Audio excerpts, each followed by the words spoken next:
This video is about setting up a budget bullet journal, and I'm going to include some tips for tracking health information.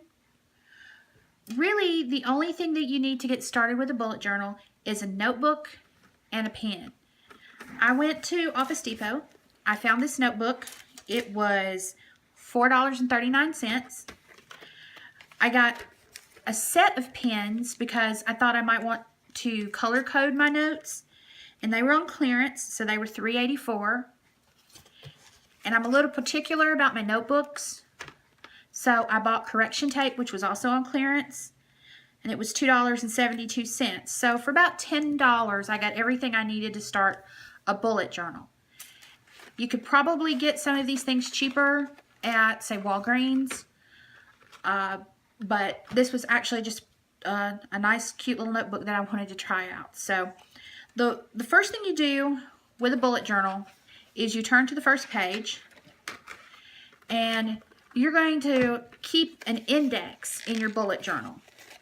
And so what you want to do, once you get your pens open, is write index on this first page. And as you go through and add pages, you're going to number them. And you're going to put in your index the pages that you've added. We're going to pretend it's not the middle of November, and instead it's the 1st of November. So the first thing in my index is going to be November. So I'm going to start on page 2, because this is page 1, to whatever page I end up with, and this is the month of November 2016.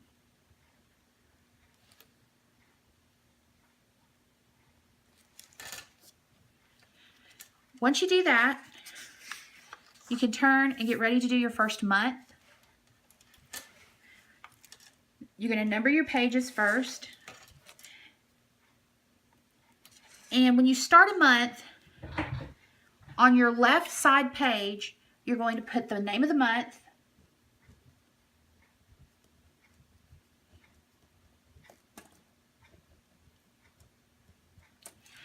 and you're going to number down the dates. So November has 30 days, so I'm going to do that really quick. Now, one of the things that you can do in addition to hand numbering this page is there are lots of blank calendars that you could print out and just tape on this page. But the original bullet journal method was numbering the page by hand.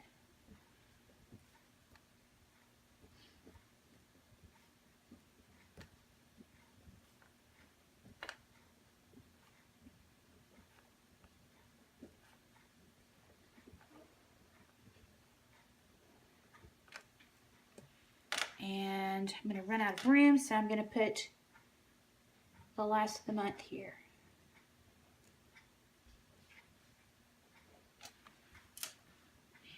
What this is a calendar to keep up with certain appointments and, say, birthdays and anniversaries.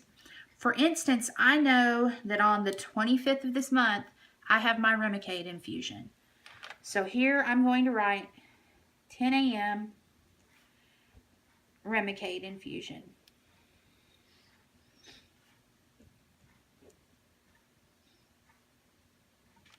And so you'll do that for anything that, any appointment or special day that you want to keep up with for the month. On the facing page, on the right-hand page, you can do one of several things. You can have a goals page.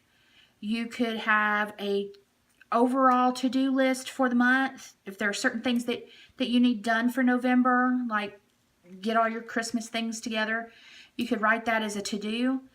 One of the things that I do on my monthly pages is I add room for health notes.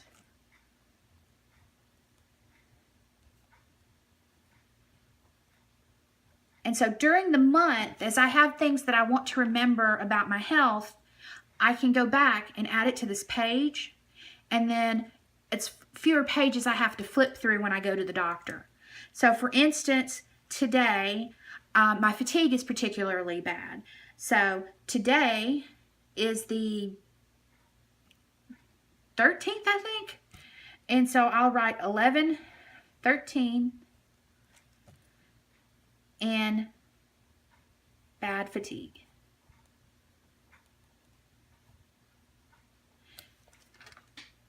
You can also put, like I said, you can put goals for the month. One of my goals for this month is to clean the living room.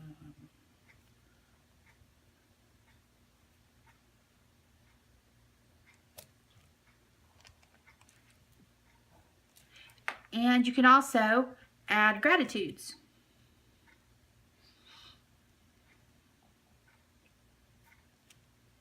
And my gratitude I'm going to add today is for a patient husband who helped me for the last hour set up my phone to take this video.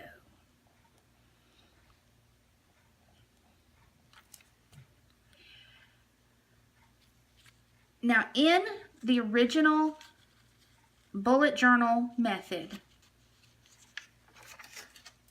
you originally would start to take notes. Now, you may go to some of the Facebook groups and they're going to have layouts for weeks or layout for days, but I'm just going to do the straight bullet journal method because it takes less energy, it takes less setup, and you can just get going. And so my next 2 pages are 4 and 5. And today, as I said, is the 13th, I think. And I usually write the day of the week. So I'll write Sunday, November 13th.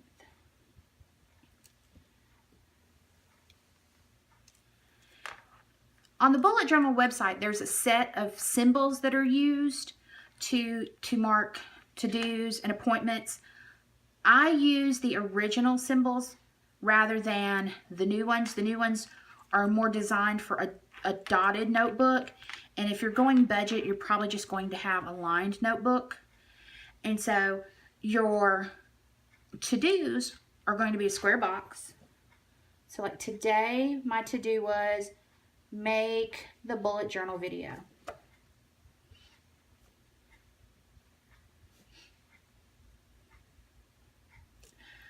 I also had to be at church this morning at 9 a.m. So circles are for appointments and for plans that have a specific time. So I'm going to write 9 a.m. Epic Church because that's my church. If you want to write general notes, you can use a dash or a dot. I usually use a dash. And so my general note would be tripod I bought broke. Need new one.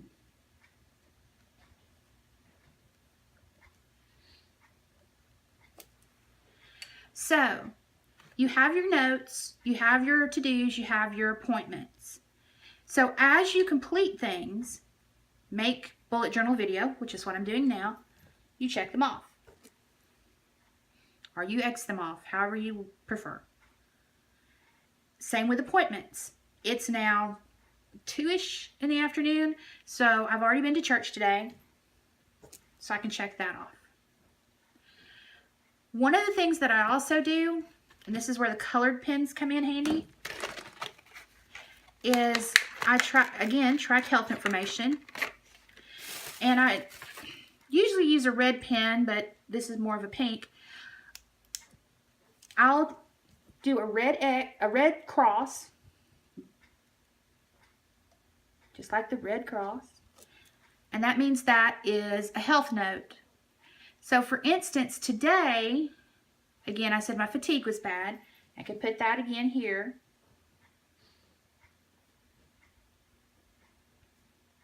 And if I choose to do so, put that up front. I'm also going to put that my heels are still hurting. I'm having some problems with the tendons in my feet.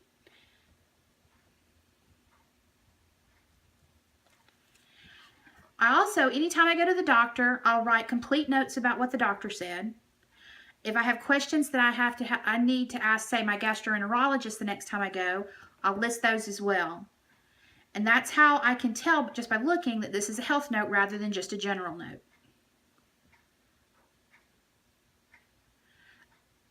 Another thing that I like to do, just because being chronically ill is not always that much fun. It's usually not a lot of fun. When I have something good that happens that I want to note, I use green ink. But again, you don't have to color code at all. I do my best to draw a little clover, but I'm not a very good artist. And then I'll write down what my good thing is. So my good thing today is I'm going to hopefully get to visit my friend's new baby.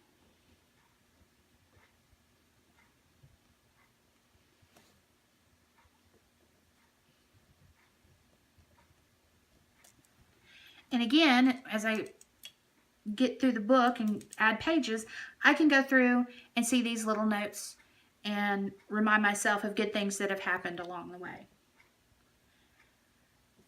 So tomorrow, you just start right after these notes. So Monday, November 14th. And you start making your notes from there.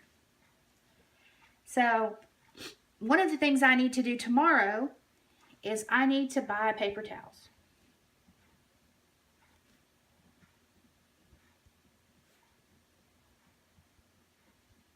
And I can continue to make notes from there. Now, if it turns out Monday I didn't have time to do it or I didn't feel well, I can move these to-dos up.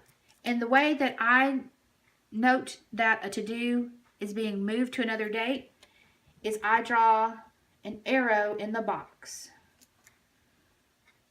And then on the day that I'm going to move it to, say Tuesday,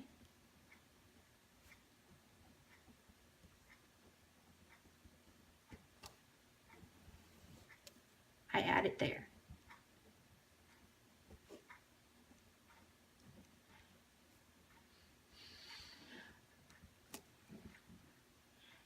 When you complete a to-do, like I said, you check it. But if for some reason you cancel it, say your husband brings home paper towels and you didn't have to go get them after all, you can either check it off as being done or you can say, this is canceled. And you draw a line through it. And you can do the same thing with appointments.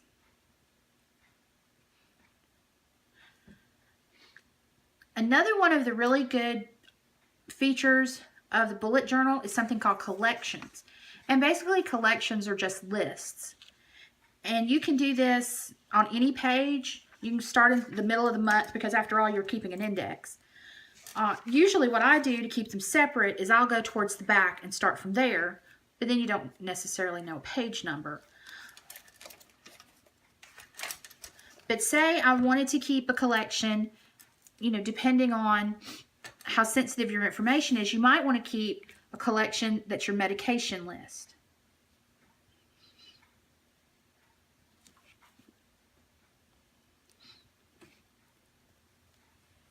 And there you can list all your medications. It'll be with you. You can update it as things change. And anytime you go to a new doctor, you can just pull out your notebook and hand it over. So for instance, as I said before, one of my medications is Remicade. So I have Remicade, 5 milligrams per kilogram, every 6 weeks. And so if that were to change, I would go here and I would update this note. There are other things that are good to keep collections for. I like to keep collections for books read.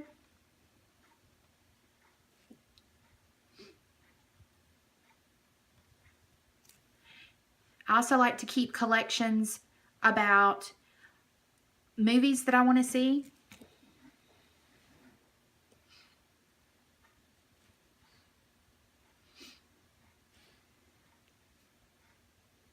And granted, you would put these on separate pages. And if you go to Pinterest or Facebook, there's a lot of lists of different collections that you could have. So basically what you would do is you would go to your index. This is my medication list. So I'm going to go forward to my index.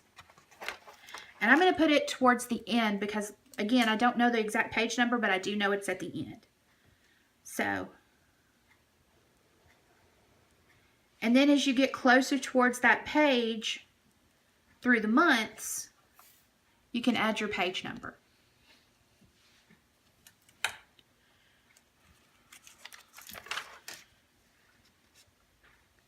So this is a basic bullet journal, a budget bullet journal. There's a lot of, like I said, there's a lot of ways that you can change it up and make it pretty. But the basic analog method is this, and I think it works really well. It allows you to do this without getting too bogged down with trying to set things up before you can use it, and that's especially good when you have a lot of fatigue or a lot of pain when you write. And this will really help with mental fog. You can go through and you can, again, like I said, you have health notes so that if you are talking to your doctor, you can remember your bad days, when they were, or if there were a particular string of them. A lot of times when I was working, I kept notes about what I did, when I did it, and why I did it, because I wouldn't always remember later on why I'd done something. And this kind of journal makes it really easy to keep up with those kind of things as well. So that is the budget bullet journal.